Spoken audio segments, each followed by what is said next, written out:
पितृपक्ष किंवा श्राद्ध पक्ष हा हिंदू धर्मातील एक विशेष काळ आहे, जो भाद्रपद पौर्णिमेनंतर सुरू होतो आणि अमावस्येपर्यंत 16 दिवस चालतो. या काळात पूर्वजांच्या आत्म्यास तर्पण, पिंडदान, श्राद्ध करून श्रद्धांजली अर्पण केली जाते. यामागे एक महत्त्वपूर्ण धार्मिक आणि पौराणिक कथा आहे, जी महाभारतातील एक प्रमुख पात्र कर्ण याच्याशी संबंधित आहे. महाभारत युद्धानंतर कर्ण स्वर्गात गेला. स्वर्गात त्याला सोन्याचे अन्न दिले गेले. हे पाहून कर्ण आश्चर्यचकित झाला आणि त्याने देवांना विचारले, हे अन्न सोन्याचं का आहे? मला नेहमीसारखं खाण्याचं अन्न का नाही? त्यावर देवांनी उत्तर दिलं, तू पृथ्वीवर असताना गरिबांना, गरजूंना, ब्राह्मणांना भरपूर दान दिलं होतंस, सोनं, रत्न, धान्य, पण तू कधीही आपल्या पितरांना, पूर्वजांना अन्नाचं तर्पण केलं नाहीस. त्यामुळे इथे तुला सोनं मिळतंय, कारण तू तेच दान केलं आहेस.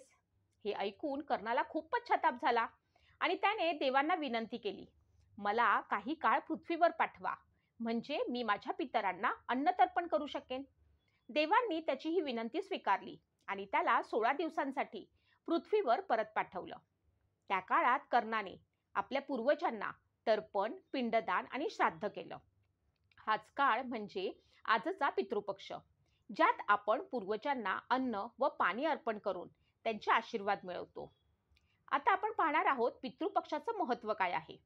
पितृपक्षात पूर्वजांचं स्मरण करून त्यांच्या आत्म्यांना शांती मिळावी यासाठी तर्पण आणि श्राद्ध केलं जातं. असं मानलं जातं की या काळात पितर पृथ्वीवर येतात आणि आपले वंशज आपली आठवण ठेवतात का हे पाहतात. जे लोक पितृपक्षात श्राद्ध करतात त्यांना पूर्वजांचे आशीर्वाद मिळतात आणि त्यांच्या आयुष्यातील अडथळे दूर होतात. आता आपण पाहणार आहोत तर्पण आणि श्राद्ध कसे केले जाते. गंगाजळ, तीळ, कुश आणि पाण्याचा वापर करून तर्पण केलं जातं. ब्राह्मणांना भोजन देणे, दान देणे ही देखील महत्त्वाची कृत्ये मानली जातात. काही लोक पिंडदानासाठी गया, काशी, त्र्यंबकेश्वर, सिद्धपूर अशा पवित्र स्थळीही जातात. पितृपक्ष म्हणजे आपल्या मुळांशी जोडलेलं एक धार्मिक ऋण फेडण्याचं औचित्य आहे. या काळात आपले पूर्वज केवळ स्मरणात न राहता त्यांच्या आत्म्यास तृप्त करून त्यांचा आशीर्वादही घेतले जातात. पितृपक्षातील तिथीनुसार श्राद्ध विधी कोणते कोणते येतात. पितृपक्ष, श्राद्ध पक्ष हा भाद्रपद पौर्णिमेनंतर सुरू होतो आणि अश्विन अमावस्येला म्हणजे सर्वपित्री अमावस्येला समाप्त होतो. या काळात आपल्या पूर्वजांचं निधन ज्या तिथीला झालं आहे त्या तिथीला श्राद्ध करणं सर्वाधिक योग्य मानलं जातं.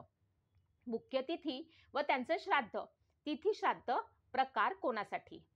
प्रतिप्रदा प्रथम श्राद्ध अकस्मात मृत्यू झालेल्या साठी. द्वितीय श्राद्ध कन्येचा, भगिनीचं श्राद्ध. तृतीय श्राद्ध मातृश्राद्धासाठी विशेष. चतुर्थी श्राद्ध लहान वयात मृत्यू पावलेल्यांसाठी. पंचमी श्राद्ध स्त्रियांसाठी.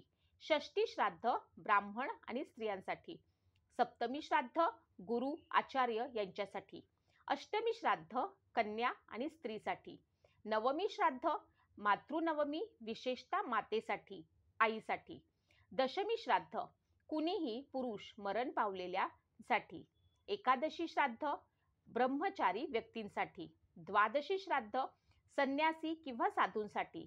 त्रयोदशी श्राद्ध अकस्मात मृत्यू झालेल्यांसाठी. चतुर्दशी श्राद्ध यम, अपघाती, आत्महत्या यासाठी. अमावस्या सर्व पित्री अमावस्या. सार्वत्रिक श्राद्ध सर्व पितरांसाठी, ज्यांचे तिथी माहीत नाहीत त्यांच्यासाठी. श्राद्ध कसे करावे. 1. ब्राह्मणाला आमंत्रण द्या, जर शक्य असेल तर. 2. घर स्वच्छ ठेवा. 3. पूजा व तर्पणासाठी साहित्य. कुशा, काळे तीळ, जल, तांदूळ, फळे, दूध, साखर, मध, दक्षिणा, पाण्याचा कलश इत्यादी. तर्पण विधी. 1. स्नान करून पवित्र होणे. 2. दक्षिण दिशेला तोंड करून बसणे. 3. तीळ व जल हातात घेऊन तर्पण करणे. ओम पितृभयो स्वधा म्हणत. 4.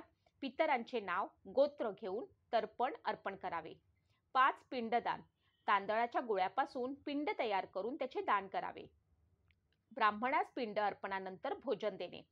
वस्त्र, दक्षिणा, तांदूळ, गूळ, तीळ यांचे दान करणे. शक्य असल्यास गरजू लोकांना अन्नदान करणे. त्यात काही महत्त्वाच्या गोष्टी आपण आता पाहणार आहोत. श्राद्ध शांततेत आणि श्रद्धेने करावे. मांसाहार, मद्यपान, तंबाखू इत्यादी टाळावे. या काळात नवीन वस्त्र, घरकाम, शुभ कार्य जसे की लग्न, मुंज इत्यादी टाळले जाते. श्राद्ध व तर्पण म्हणजेच आपल्या पूर्वजांच्या ऋणाची परतफेड ही केवळ धार्मिक परंपरा नसून आपल्या संस्कृतीतील कृतज्ञतेची एक सुंदर भावना आहे. अन्नदान आणि ब्राह्मण गरिबांना दान द्या. जेवण, धान्य, वस्त्र किंवा दक्षिणा द्या. गरजू लोकांनाही अन्न किंवा वस्त्र दान करा. पितरांसाठी प्रार्थना करा. ओम पितृभयो नमः, स्वधाये नमः.